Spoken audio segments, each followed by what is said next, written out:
Des gouttes d'eau, de minuscules morceaux de médicaments ou de petits fragments de matériaux délicats, tous peuvent être suspendus dans l'air. Ils flottent sans fil pour les retenir, sans aimant pour les attirer, défiant la gravité avec une force que nous ne pouvons ni voir ni toucher. Cette merveille n'est pas de la magie, mais la science en action.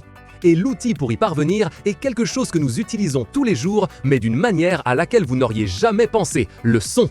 Quand vous écoutez de la musique, vous êtes-vous déjà arrêté pour penser à ce qu'est réellement le son ? Ce n'est pas seulement quelque chose que nous entendons, c'est une vibration, une onde qui voyage dans l'air. Quand un klaxon produit du son, sa membrane vibre et pousse l'air autour d'elle. Cette poussée est une petite quantité de force, une énergie qui se déplace. Normalement, cette force est trop faible pour que nous la voyions ou pour qu'elle déplace de gros objets. Mais que se passerait-il si nous pouvions concentrer et utiliser cette force invisible d'une manière très spéciale pour lutter contre la gravité ? Le secret pour faire flotter des objets ne réside pas dans un seul son, mais dans la rencontre de deux sons très spécifiques. Pensez à un étang. Si vous jetez deux pierres en même temps, vous verrez les ondes qui se forment se croiser. Parfois, elles s'additionnent, créant une vague plus grande, et parfois, elles s'annulent, laissant l'eau tranquille. Les scientifiques ont découvert que la même chose se produit avec les ondes sonores, mais d'une manière contrôlée. Ils utilisent deux sources sonores qui émettent des ondes identiques et les dirigent l'une contre l'autre. Lorsque ces deux ondes sonores se rencontrent et se heurtent juste au bon moment, elles forment ce qu'on appelle une onde stationnaire. Une onde stationnaire est comme une série de points fixes dans l'air qui ne bougent pas. En certains de ces points, l'air est très comprimé, avec beaucoup de pression et pousse avec force.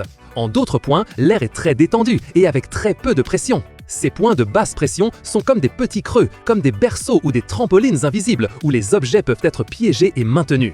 La force du son à ces points est capable de contrer la traction constante de la gravité, faisant que l'objet reste suspendu. C'est comme si la gravité poussait vers le bas et que le son créait un coussin d'air invisible qui poussait vers le haut, le maintenant en parfait équilibre. N'est-il pas étonnant de voir comment la façon dont deux ondes se rencontrent peut créer des points fixes dans l'air ? Qu'est-ce qui vous a le plus surpris dans cette idée de berceaux invisibles ? Nous voulons lire votre avis dans les commentaires. Pour y parvenir, on n'utilise pas des sons que nous pouvons entendre. Les scientifiques emploient des ondes sonores de très haute fréquence, ce que nous appelons les ultrasons. Ces ondes sont si aiguës qu'elles sont bien au-delà de la limite de ce que l'oreille humaine peut percevoir. Ce sont, en essence, des sons invisibles pour nous, mais très réels et puissants pour les objets.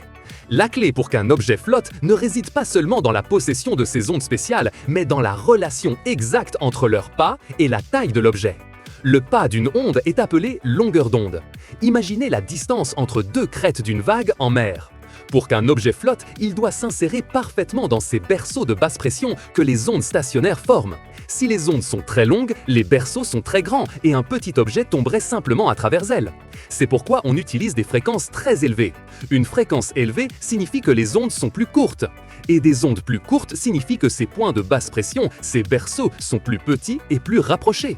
Cela permet aux ingénieurs de créer des réseaux de pillages sonores de taille exacte pour maintenir de minuscules gouttelettes, particules ou très petites pièces. C'est comme avoir un gant sur mesure pour chaque objet, mais fait de son. Imaginez avoir un appareil capable de faire flotter de petits objets avec du son.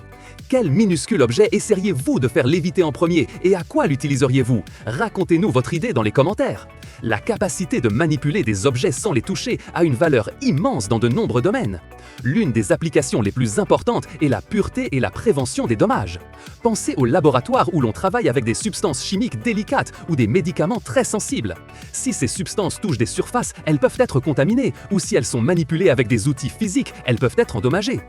Avec la lévitation acoustique, les fabricants peuvent déplacer des composants de médicaments ou même les capsules elles-mêmes sans que rien ne les touche.